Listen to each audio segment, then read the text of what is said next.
with Victor Wong of Zoologist. Can you tell a few words about your brand and your line and your perfumes? Wow, okay. My perfumes are all named after animals and got the inspiration from the habitat, the diet, or maybe even cultural inspiration. So, for example, hummingbird, you imagine you're a hummingbird and you're flying in the garden and you have a long beak, and that's why you are getting all the honey and the trumpet florals. So it's not just random flowers. We design based on what they could possibly eat and what they like. So Okay. So what I know you started about 4.5 years ago, and I remember we was walking down the street from Eglinton Station, and you was talking that you was thinking of opening a brand, a perfume brand.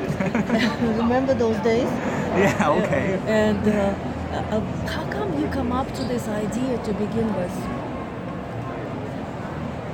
Wow, that's a long story.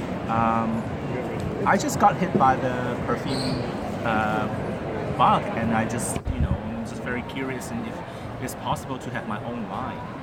And I was pretty frustrated with my day job at that time, and I went online and see if there are any indie perfumers that will help me. And then 2 perfumers replied back, and then that's history. And then I started creating my brand, and it was very humble. Who was the first indie perfumer in your case? I think it's Shelley? It's Paul Kyler and Chris Bartlett. Oh. Yes. And Shelley Waddington was later down the road. Yes, after I created Beaver, Rhinoseros, and Panda, people were saying, wow, they are a bit challenging. So I said, okay, I think I need, to have a more mass appealing scent, and I definitely need a floral. And Paul Kyler of Rhinoceros recommended Shelley Waddington to me, and we made Hummingbird. Yeah. Well, we have the whole collection here at the table, having a nice time with Victor, having coffee, chat, and smelling all his line so far. Plus 2 secret ones, which is I'm gonna tell you later down the road. Okay, until now, see you in a couple minutes or later. Bye. So this is how many altogether here? You can do it like this. Will be interesting because you actually see. Yeah, with the legend. Yeah. Because you can actually see the.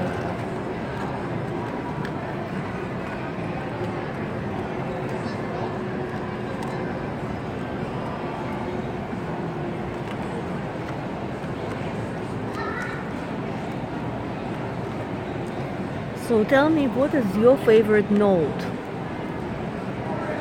My favorite note? Oh, that's tricky. Of not just of your line, but in general.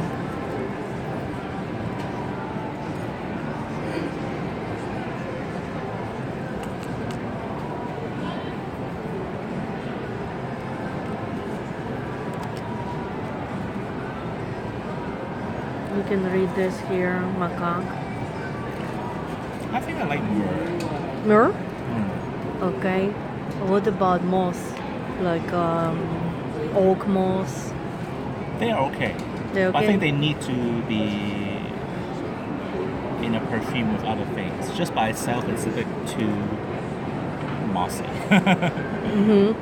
But on the other hand, it's such a... But to me personally, like any wooden moss, especially oak moss, which is forbidden now in fragrance. It's not forbidden. Thing. It's limited. It's not like they substitute it, I think, but they don't produce the real oak moss. Like they not extracting it because it's forbidden.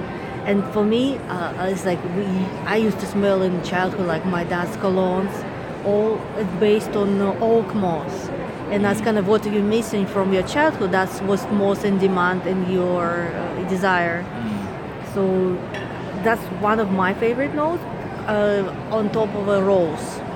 And rose, again, it all depends what kind of rose. Rose is so different. Yeah. What else? Are you deluting? Yeah.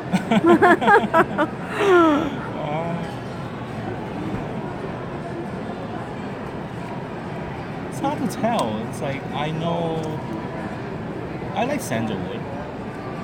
Well, oh, what about incense or something like saffron?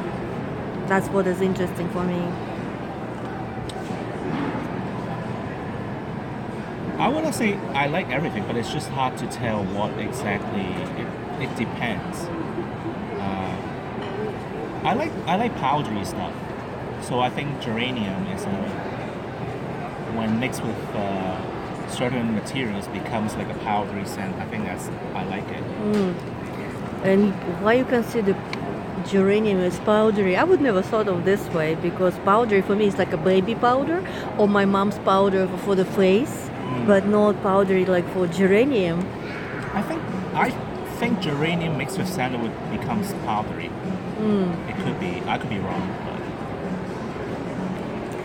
Well, for me, it's like powdery is like it's a pollen. Maybe you think powdery of geranium pollen or something like that. Pollen. Yeah. I don't know. It's a very abstract feeling. Okay. So you have also these. I don't have the sample cards yet. They're getting printed.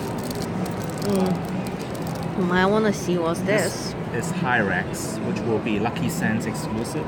Okay. This That's one is awesome. very animatic. I can It's like imagine. you have to be I just want to smell. brave.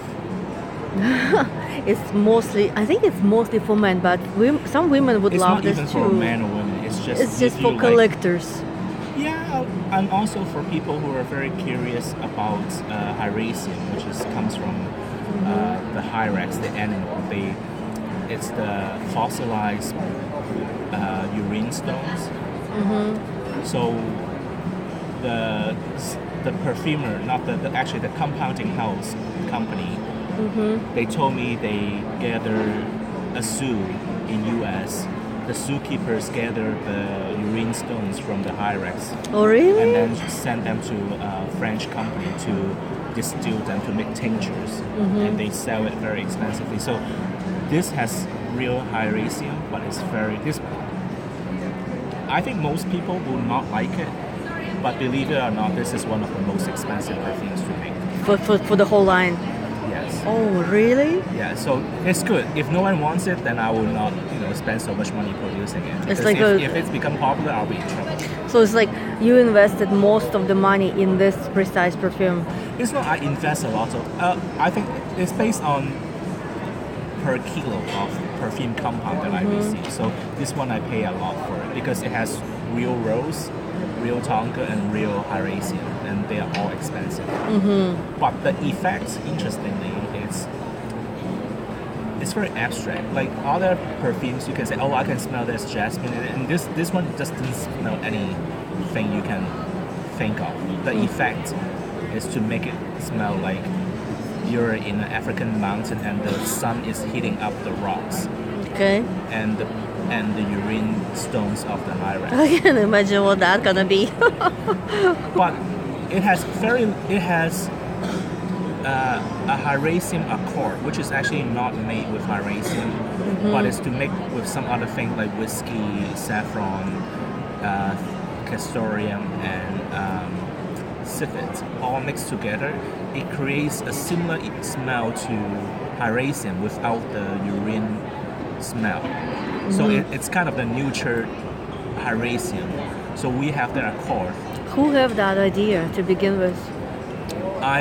Well, the accord is created by the perfumer, but I actually told the perfumer after smelling all his work, because his work is very bold and assertive and not very floral. And I said, yeah, you need to make Hyrax for me. Because he has made a perfume called Civet Intense, which is like I couldn't even wear it outside. It's very poopy.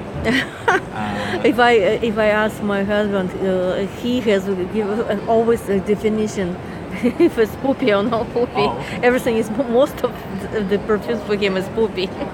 But there is actually a wildlife photographer who been to South Africa, and they took photos of real hyrax. And when she sprayed it and said, wow, my mind is blown because it actually smelled like she was there on the mountain top smelling the rocks and the hyrax.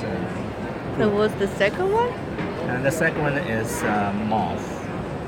That's what I'm interested myself. Most people are interested in this perfume, which is very unique in my opinion. So it has three major components. The first part is spice, like dark spices. That's Victor Wong. It has like dark spices. It has nutmeg, clove, and what's the other one? I don't know. But it has also a little bit cinnamon, I think. And it's like nutmeg and clove. Those spices, when used, usually they are very pungent. But then it's tamed a little bit by the powdery floral accord, which has mimosa, rose, jasmine, lily of the valley. And then you have a very smoky accord, which is made out of wood. Nagamotha is the kind of like a smoky wood, and then gaiac wood. So altogether, you have a very gothic scent almost. Oh, so the a lot concept of people like gothic smells. So it's like the concept is that the moth is flying towards the flame, looking for love, and it burns itself to death and become ash, like powdery ash. Oh wow! Who created that legend? You? Yes, I asked her. What was this legends? Actually, I like them all. How you come up with them? Okay, you should have a reaction. You should try a little bit and see. Okay, I'll have to just put it on stove for a couple seconds, and then I'll come back.